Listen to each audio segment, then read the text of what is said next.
Welcome to Vanya academy అండి. ఈరోజు వీడియోలో టాపిక్ వచ్చేసేటప్పటికి హైట్ అండ్ డిస్టెన్స్ పార్ట్ 5.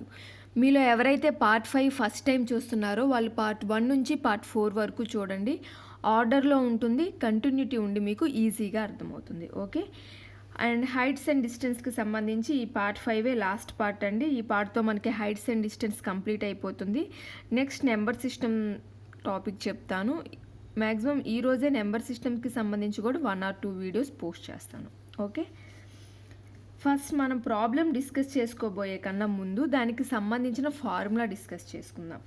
ఏంటి అంటే హైట్ అండ్ డిస్టెన్స్ కాబట్టి ఒక హైట్, సమ్ హైట్ ఉంది, టవర్ అవనివ్వండి, ట్రీ, బిల్డింగ్ ఏదైనా సరే దాని యొక్క హైట్ హెచ్ అనుకుంటే హెచ్ నుంచి కొంత డిస్టెన్స్లో 2 పాయింట్స్ దగ్గర సమ్ ఏ డిస్టెన్స్ దగ్గర యాంగిల్ ఆఫ్ ఎలివేషన్ θ1 అయితే ఇది డిస్టెన్స్ ఏ అండి.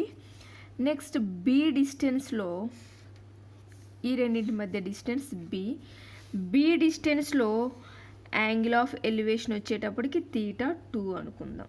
ఓకే, అయితే వీటికి సంబంధించిన డిఫరెంట్ మోడల్స్, డిఫరెంట్ కాంబినేషన్స్తో మనం ఆల్రెడీ ప్రీవియస్ పార్ట్లో చెప్పుకున్నాం. ఇదేంటంటే θ1 + θ2 = 90 degrees అయినప్పుడు, θ1 + θ2 = 90 degrees అయినప్పుడు అంటే కాంప్లిమెంటరీ యాంగిల్స్ అయితే ఈ ప్రాబ్లం ఎలా సాల్వ్ చేయొచ్చు అనేది. ఓకే, ప్రాబ్లం క్లియర్ అయింది కదా. సమ్ హైట్ ఏదైనా ఉన్న దాని పైనుంచి యాంగిల్ ఆఫ్ ఎలివేషన్ అనేది θ1 అండ్ θ2 యాంగిల్స్ చేస్తుంది 2 పొజిషన్స్ దగ్గర సమ్ డిస్టెన్స్. ఫస్ట్ దానికి ఏ డిస్టెన్స్, నెక్స్ట్ దానికి బి డిస్టెన్స్లో యాంగిల్స్ చేస్తున్నట్లయితే రిలేషన్ హైట్కి ఈ రెండింటి డిస్టెన్స్లకి మధ్య రిలేషన్కి ఫార్ములా ఏంటి అంటే h = √AB. ఓకే, ఎలా వచ్చింది అంటే ఈ θ1 అంటే ఈ రైట్ యాంగిల్ ట్రయాంగిల్ నేమ్స్ ఇస్తాను మీకు, ABCD అనుకుందాం. ఈ ABC రైట్ యాంగిల్ ట్రయాంగిల్ని మనం కన్సిడర్ చేస్తే tan θ1 ఏమవుతుందండి, h/a. అలానే ABD ఈ పెద్ద రైట్ యాంగిల్ ట్రయాంగిల్ని కన్సిడర్ చేసినట్లయితే tan θ2 ఏమవుతుందండి, h/బేస్ ఎంత b కాబట్టి b, h/b. tan θ1 tan θ2 వచ్చినాయి కదా. సో ఇప్పుడు tan θ1 ఇంటూ tan θ2 = ఏమవుతుంది, h/a ఇంటూ h/b. ఇప్పుడు tan θ1 ఇంటూ tan θ2 ప్లేస్లో మనం 1 అనుకోవచ్చు కదా, ఎందుకంటే θ1 + θ2 కాంప్లిమెంటరీ యాంగిల్స్ కాబట్టి, అంటే θ1 + θ2 90 degrees అయినాయి కాబట్టి. సో θ1 + θ2 = 90 degrees అయినట్లయితే tan θ1 ఇంటూ tan θ2 = 1 అవుతుంది. ఈ కాంప్లిమెంటరీ యాంగిల్స్కి ట్రిగ్నోమెట్రీ ఫంక్షన్స్కి మధ్య రిలేషన్ అయితే మనం ఆల్రెడీ ట్రిగ్నోమెట్రీలో డిస్కస్ చేసాం. మీలో ఎవరైనా చూడని వాళ్ళు ఉంటే మన ఛానల్లో ట్రిగ్నోమెట్రీ టాపిక్ కంప్లీట్ అయ్యిందండి, చూడండి. ఓకే, సో ఈ tan θ1 ఇంటూ tan θ2 ప్లేస్లో 1 సబ్స్టిట్యూట్ చేసుకోవచ్చు. That equals to 1 = h² AB, that equals to h² = AB, h = √AB. Okay, ప్రూఫ్లు ఎవ్వరూ అడగరండి, మనము ఇది ఆప్షన్స్ని టిక్ చేసి రావటమే కాబట్టి ప్రూఫ్స్ ఎవ్వరూ అడగరు మనల్ని. ఫార్ములా గుర్తుపెట్టుకుంటే చాలు. మీకు ఒకసారి క్లారిటీగా ప్రూఫ్ కూడా చెప్తే మీకు ఒక ఐడియా ఉంటుంది అని అక్కడక్కడ ప్రూఫ్స్ చెప్తున్నానండి. 1 or 2 ఎగ్జాంపుల్స్కి ప్రతి ఫార్ములాకి ప్రూఫ్ ఉంటుంది. ప్రూఫ్ లేకుండా ఏ ఫార్ములా కూడా ఉండదు. కానీ ప్రూఫ్స్ నేర్చుకోవటం మీకు అనవసరం, టైం వేస్ట్ కాబట్టి నేను ప్రతిదాని ప్రూఫ్ చెప్పట్లేదు. ఎక్కడన్నా 1 or 2 ప్రూఫ్స్ చెప్తున్నాను, మీకు కూడా ప్రతిదానికి ప్రూఫ్ ఉంటుంది అని. లేదా ప్రూఫ్స్ మీరు డైరెక్ట్ ఫార్ములా మర్చిపోయినప్పుడు ఎలా చేసుకోవచ్చు బేసిక్ లెవెల్ నుంచి అన్నది కూడా ఐడియా ఉండటం కోసం నేను కొన్నింటికి ప్రూఫ్స్ చెప్తున్నాను. ఓకేనండి, ఇదైతే నాకు తెలిసి SSC FCIలో అయితే డైరెక్ట్గా ఫార్ములాసే అడిగారు ఇదే ఇచ్చి.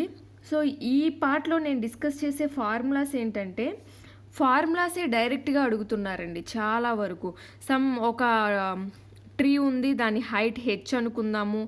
అది ఏ డిస్టెన్స్లో ఒక పాయింట్ దగ్గర θ1 అనే యాంగిల్ చేస్తుంది, బి డిస్టెన్స్లో ఇంకో పాయింట్ దగ్గర θ2 అనే యాంగిల్ ఆఫ్ ఎలివేషన్ అయినట్లయితే హెచ్కి రెండింటి హెచ్ ఫైండ్ అవుట్ చేయండి, height of tree find out చేయమంటున్నారు. So height of tree find out చేయమన్నప్పుడు మనం డైరెక్ట్ రూట్ ఏబి అనే ఏ ఆప్షన్ ఉందో అది టిక్ చేసుకోవచ్చు. ఓకే, డైరెక్ట్ ఫార్ములాస్ కూడా అడుగుతున్నారు, ఇంపార్టెంట్ ఫార్ములాస్ గుర్తుపెట్టుకోండి. నెక్స్ట్ ప్రాబ్లం చూద్దాం. The angle of elevation of the top of a tower from the 2 points at a distance of 4 meters and 9 meters from the base of the tower and in the same standing line which with it are complementary. The height of tower is, tower యొక్క height ఎంతో find out చేయమంటున్నారు. ఇది 4 metres డిస్టెన్స్లో ఉన్న ఒక పాయింట్తో, అలానే 9 metres డిస్టెన్స్తో ఉన్న ఇంకో పాయింట్లో యాంగిల్ ఆఫ్ ఎలివేషన్ చేస్తుందంట. సో ఇక్కడ ఒక యాంగిల్, ఈ పాయింట్ దగ్గర ఒక యాంగిల్, సమ్ θ1 θ2. అయితే ఈ రెండు యాంగిల్స్ సమ్ అనేది మనకి కాంప్లిమెంటరీ యాంగిల్స్ అని ఇచ్చారు. హైట్ ఫైండ్ అవుట్ చేయమంటున్నారు. రెండు పాయింట్స్ దగ్గర ఎంత డిస్టెన్స్తో ఇచ్చారు, కాంప్లిమెంటరీ యాంగిల్స్ అని ఇచ్చారు, హైట్ ఫైండ్ అవుట్ చేయమన్నారు. ఫార్ములా ఏంటండి, H equals to root ab. A అంటే 4 × 9 that equals to 2 × 3 that equals to 6 metres. Height ఎంతండి, టవర్ యొక్క హైట్ 6 మీటర్స్. ఇంకొకటి ఏంటంటే ఇంపార్టెంట్ పాయింట్, మనకి ఏమిస్తారంటే ఒక్కొక్కసారి కొన్ని ప్రాబ్లమ్స్లో ఈ టవర్ దగ్గర బేస్ పాయింట్ నుంచి ఫస్ట్ 4 మీటర్స్ డిస్టెన్స్ అయితే ఈ సెకండ్ పాయింట్ నుంచి ఈ పాయింట్కి ఇస్తారు. మనకి సమ్ 5 మీటర్స్ డిస్టెన్స్ అని ఇచ్చారనుకోండి, మనం చాలా హడావుడిగా ఉంటాం ఎగ్జామ్లో, త్వరగా చేసేయాలి, తక్కువ టైంలో ఎక్కువ ప్రాబ్లమ్స్ చేయాలి, టైం అయిపోతుంది అన్న టెన్షన్లో ఉంటాం. ఏం చేసేస్తాం, √4 × 5 వేసేస్తాం. మనకి ఏదైతే రాంగ్ చేస్తామో ఖచ్చితంగా అది ఆప్షన్స్లో ఉంటుంది. మీరు గుర్తుపెట్టుకోండి, ఇలాంటి ప్రాబ్లమ్స్ వచ్చినప్పుడు మనకి ఇక్కడ నుంచి ఇక్కడ డిస్టెన్స్ ఇచ్చినట్లయితే ఈ 5కి 4 కూడా యాడ్ చేసుకోవాలి. మనకి స్టార్టింగ్ పాయింట్ నుంచి డిస్టెన్స్ ఉండాలి రెండింటికి. ఓకే, మనం డిస్కస్ చేసుకున్న ఫార్ములాలో కూడా ఏ అంటే ఏంటండి, ఈ టవర్ యొక్క స్టార్టింగ్ పాయింట్ నుంచి ఫస్ట్ యాంగిల్ ఆఫ్ ఎలివేషన్ వరకు, బి అంటే టవర్ యొక్క స్టార్టింగ్ పాయింట్ నుంచి సెకండ్ పాయింట్ వరకు ఉన్న డిస్టెన్స్. మనకి ఎప్పుడైనా ఈ రెండు పాయింట్స్ మధ్య డిస్టెన్స్ ఇచ్చినట్లయితే మీరు ఏం చేయాలి, ముందున్న డిస్టెన్స్కి కూడా యాడ్ చేసి చేయాలి ప్రాబ్లం. సో కన్ఫ్యూజ్ అవ్వద్దు. ఓకే, ఏమి ఇచ్చారు అన్నది క్లియర్గా చూసి సాల్వ్ చేయండి. ఓకే, నెక్స్ట్ ఒక ఫార్ములా చెప్తాను. ఏంటంటే 2 టవర్స్ ఉన్నాయి అనుకుందాము, సేమ్ బేస్ మీద 2 టవర్స్ ఉన్నాయి, H1 H2. ఆ రెండింటి మధ్య డిస్టెన్స్, ఈ రెండు టవర్స్ మధ్య డిస్టెన్స్ D అనుకుందాం. H1 హైట్ ఉన్న టవర్ మీద నుంచి H2 హైట్ ఉన్న టవర్ యొక్క బేస్కి యాంగిల్ ఆఫ్ ఎలివేషన్ వచ్చేసి θ2 అయితే ఈ H2 టవర్ మీద నుంచి H1 టవర్ యొక్క బేస్కి యాంగిల్ ఆఫ్ ఎలివేషన్ θ1 అనుకుందాం. ఓకే, నేను ఏ అయితే ఫార్ములాస్ చెప్తున్నానో మీరు ఫార్ములాస్ నేర్చుకోవటం ఎంత ఇంపార్టెంటో అలానే θ1 ఎక్కడుంది, θ2 ఎక్కడ పెడుతున్నాం, మనము H1 ఎక్కడ పెడుతున్నాం, H2 ఎక్కడ పెట్టుకుంటున్నాం అనేది అది కూడా గుర్తుపెట్టుకోండి. మీరు ప్రాబ్లం రాసుకుంటారు.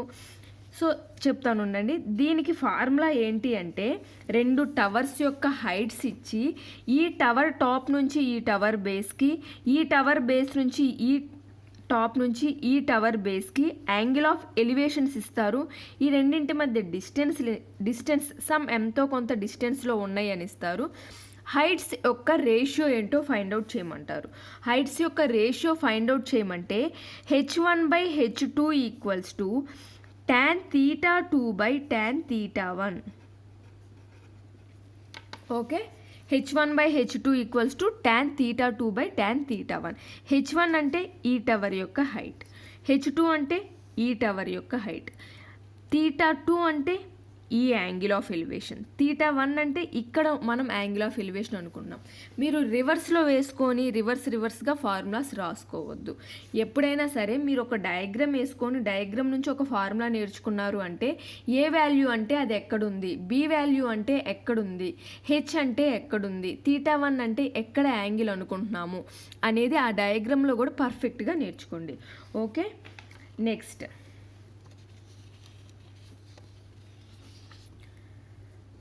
నెక్స్ట్ మోడల్ ఏంటి అంటే మనం ప్రీవియస్ పార్ట్స్లో ఏం డిస్కస్ చేసుకున్నాము అంటే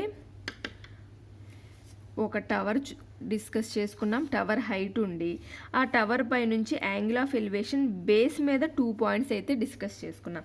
ఇక్కడ రివర్స్ అండి, ఒక టవర్ ఉంది, బేస్ దగ్గర ఒకటే పాయింట్ నుంచి పూర్తిగా టవర్ టాప్కి చూసే యాంగిల్, అలానే టవర్ యొక్క మిడిల్లో ఏదో ఒక పాయింట్ని చూసే యాంగిల్ ఇచ్చినప్పుడు వాటి మధ్య రిలేషన్ ఎలా ఉంటుంది, ఈ పాయింట్కి అలానే టవర్కి మధ్య ఉన్న డిస్టెన్స్ d అనుకుందాము. ఫస్ట్ ఈ పాయింట్ వరకు ఉన్న డిస్టెన్స్ h1 అనుకుందాము. టోటల్ టవర్ యొక్క డిస్టెన్స్ h2 అనుకుందాము. h1 హైట్ వరకు చేసే యాంగిల్ని θ1 అనుకుందాం, టోటల్ θ2 అనుకుందాం. ఓకే, ప్రాబ్లం క్లియర్ అయింది కదా, చెప్పిన కాన్సెప్ట్ అనేది. ఒక టవర్ ఉన్నట్లయితే టవర్కి సమ్ హైట్, ఎంతో కొంత హైట్ ఉంటే ఒక పర్సన్ టవర్ టాప్ని చూస్తున్నాడు కొంత యాంగిల్తో, అలానే ఈ టవర్ మధ్యలో ఏదో ఒక పాయింట్ దగ్గర కూడా చూస్తున్నాడు. సో ఆ టవర్ ప్లేస్లో ట్రీ అవ్వచ్చు, బిల్డింగ్ అవ్వచ్చు, ఏదైనా ఉండొచ్చు.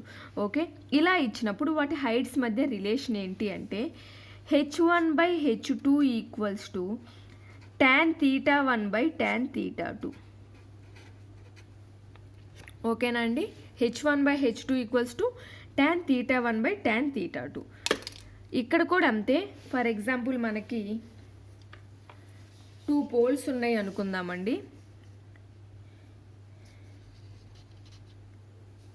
దీని ఎగ్జాంపుల్ కాదు, దీనికన్నా ప్రీవియస్ ముందు ఇది చెప్పాను కదా, దీని ఎగ్జాంపుల్ చెప్తాను. 2 పోల్స్ ఉన్నాయి అనుకుందాము. పోల్స్ యొక్క హైట్ ఎంతో మనకి ఇవ్వలేదు. 2 పోల్స్ అంటే h1/h2 అని ఇస్తారు. అవి రెండు సమ్ డిస్టెన్స్లో ఉన్నాయి అని ఇస్తారు. అయితే పోల్స్ మధ్య ఉన్న యాంగిల్స్ ఇస్తారు మనకి 30 degrees అయితే నెక్స్ట్ 45 degrees అని. హైట్స్ యొక్క రేషియో ఫైండ్ అవుట్ చేయమంటారండి. h1/h2 equals to tan θ2/tan θ1 కదా. ఇక్కడ నేను చెప్పింది ఏంటంటే θ2 అంటే మనం ఏం తీసుకోవాలి, 30 degrees తీసుకోవాలా, 45 degrees తీసుకోవాలా. θ2 అంటే ఇక్కడ కాబట్టి మనం తీసుకోవాల్సింది 45 degrees. tan 45 degrees divided by tan 30 degrees. tan 45 1 అవుతుంది, tan 30 అంటే 1/√3 అవుతుంది, మీకు √3/1 అవుతుంది. సో h1:h2 ఈక్వల్స్ టు √3:1 అవుతుంది. ఓకే, మనము నేర్చుకున్నప్పుడు h1 ఎక్కడ ఉన్నాయి, θ1 ఎక్కడ, h2 ఎక్కడ, డిస్టెన్స్ ఎక్కడ అనేది మీరు క్లియర్గా నేర్చుకోవాలి. అదే ఇప్పుడు θ2 ప్లేస్లో మీరు 30 degrees సబ్స్టిట్యూట్ చేసి θ1 ప్లేస్లో 45 degrees సబ్స్టిట్యూట్ చేశారనుకోండి, ఆన్సర్ డిఫరెంట్గా వస్తుంది. డిఫరెంట్గా వచ్చిన ఆన్సర్ ఖచ్చితంగా ఆప్షన్స్లో ఉంటుంది. ఓకేనా, అందుకని గుర్తుపెట్టుకోండి మీరు ఏ ఫార్మేట్లో నేర్చుకున్నారు. ఒకవేళ మీరు h2 ఇటు h1 ఇటు వేసి నేర్చుకున్నారనుకోండి, అప్పుడు ఈ ఎండింగ్లో వచ్చే ఫార్ములా కూడా డిఫరెంట్గా వస్తుంది.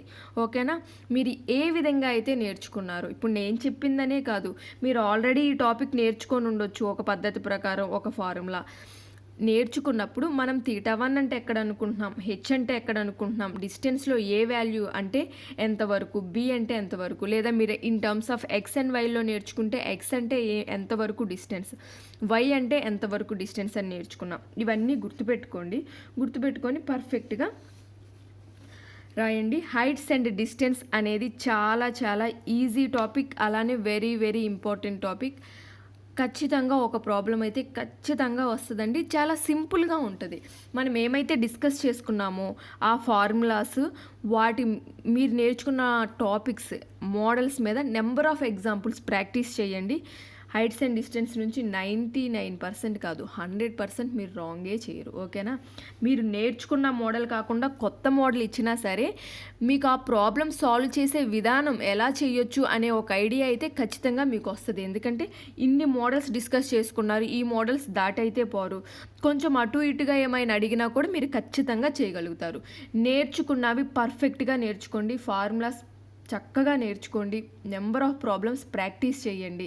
మీకు ఇప్పటికి 10 టాపిక్స్ కంప్లీట్ అయినాయి అనుకోండి, 10 టాపిక్స్కి సంబంధించిన ఫార్ములాస్ డైలీ రివిజన్ చేయండి. ఇవాళకి మీకు 10 టాపిక్స్ కంప్లీట్ అయినాయి. ఎవ్రీడే 10 టాపిక్స్ మీరు రివైజ్ చేయాలి. రేపు 11th టాపిక్ ఫ్రెష్గా స్టార్ట్ చేశారు, దాంట్లో ఒక 4 ఫార్ములాస్ నేర్చుకున్నారు. ఎల్లుండి మీరు ఈ 10 టాపిక్స్ ప్లస్ 11th టాపిక్లో నేర్చుకున్న 4 ఫార్ములాస్ కూడా రివిజన్లో పెట్టుకోవాలి. అయిపోయిన టాపిక్స్ రివిజన్ చేయటం అనేది చాలా చాలా ఇంపార్టెంట్ అండి.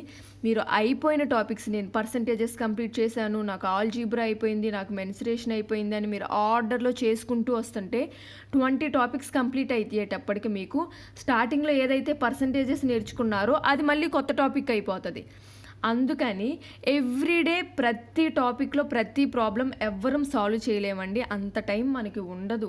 ఓకేనా? సిలబస్లో మనకి అర్థమెటిక్, రీజనింగు, అలానే ఇంగ్లీష్, జీకే ఇన్ని ప్రిపేర్ అవుతా ప్రతిదీ మీరు ప్రతిరోజు సాల్వ్ చేయలేరు. చెయ్యగలిగింది ఏంటంటే రివిజన్కి ఏం చేయాలి అంటే ఒక బుక్ పెట్టుకోండి. ఒక ఫెయిర్ బుక్ మెయింటైన్ చేయడం ది బెస్ట్ అని చెప్తాను నేనైతే. మీరు ఏ టాపిక్ అయితే ప్రిపేర్ అవుతున్నప్పుడే ఆ ఫెయిర్ బుక్ పక్కన పెట్టుకోండి. ఇది ఇంపార్టెంట్ ఫార్ములా అనిపించింది రాసుకోండి, ఇది ఇంపార్టెంట్ థియరీ పాయింట్, ఇది గుర్తుపెట్టుకోవాలి అనుకున్న పాయింట్ రాసుకోండి. అలా ఒక ఫెయిర్ బుక్ మెయింటైన్ చేయండి, అది ప్రతిరోజు రివిజన్లో పెట్టుకోండి. అయిపోయిన టాపిక్స్ యొక్క ఫార్ములాస్, ఇంపార్టెంట్ పాయింట్స్ రివైజ్ చేయటం, స్క్వైర్స్, క్యూబ్స్, టేబుల్స్ రివిజన్ చేసుకోవటం చాలు. ఖచ్చితంగా మీరు అన్ని ప్రాబ్లమ్స్ అటెంప్ట్ చేయగలుగుతారు. ఓకేనా అండి? ఓకే, నేను మళ్ళీ ప్రిపరేషన్ టిప్స్ చెప్పేస్తున్నాను మీకు. సో హైట్స్ అండ్ డిస్టెన్సెస్ అయితే అయిపోయిందండి. నెక్స్ట్ నెంబర్ సిస్టమ్ స్టార్ట్ చేస్తాను. నేను కూడా ఎన్ని ఎక్కువ వీడియోస్ పోస్ట్ చేయగలిగితే, రోజుకు 1 చేయాలి, 2, 3 అలా కాదండి, నేను ఎన్ని చేయగలిగితే అన్ని పోస్ట్ చేసేస్తాను. నేను కూడా మీకు సిలబస్ కంప్లీట్ అవ్వాలనే చూస్తున్నాను, కంప్లీట్ అవ్వటానికి ట్రై చేస్తాను. ఓకేనండి? ఈ వీడియో అయితే ఇక్కడితో ఎండ్ చేస్తున్నాను. మీకు కనుక నా వీడియో నచ్చినట్లయితే లైక్ చేయండి, మీ ఫ్రెండ్స్తో షేర్ చేసుకోండి, అలానే సబ్స్క్రైబ్ చేసుకొని పక్కనే ఉన్న బెల్ ఐకాన్ని క్లిక్ చేయటం మర్చిపోకండి. నేను ఎప్పుడైతే కొత్త వీడియోస్ అప్లోడ్ చేస్తానో మీకు వెంటనే నోటిఫికేషన్ అనేది వస్తుంది. అలానే ఈరోజు డిస్కస్ చేసిన ఈ టాపిక్లో మీకు ఏమైనా డౌట్స్ ఉన్నట్లయితే కామెంట్ సెక్షన్లో నాతో షేర్ చేసుకోండి. మీ డౌట్స్ అనేవి నేను క్లారిఫై చేస్తాను. Okay, thank you for watching.